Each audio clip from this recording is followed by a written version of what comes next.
Hello, good morning. For today's video nga, gagawa tayo ng Magnum Ice Candy.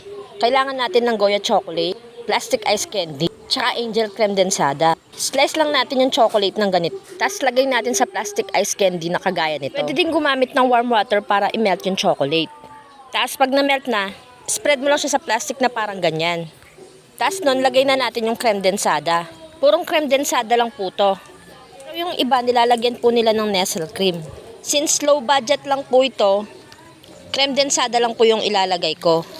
Hindi ko pa natikman yung Magnum ice cream, kaya nung nakita ko yung video na to, tinry ko.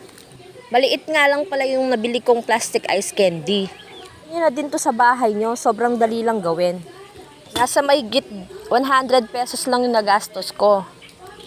O kaya pwede din tong pang negosyo. Sulit naman kahit medyo mahal kasi masarap. Pinatikim ko nga lahat ng tao dito sa amin, sabi nila masarap nga daw. After ma-fold na ice candy, ito na yung itsura nila. Tapos yan, lagay na natin sa rep.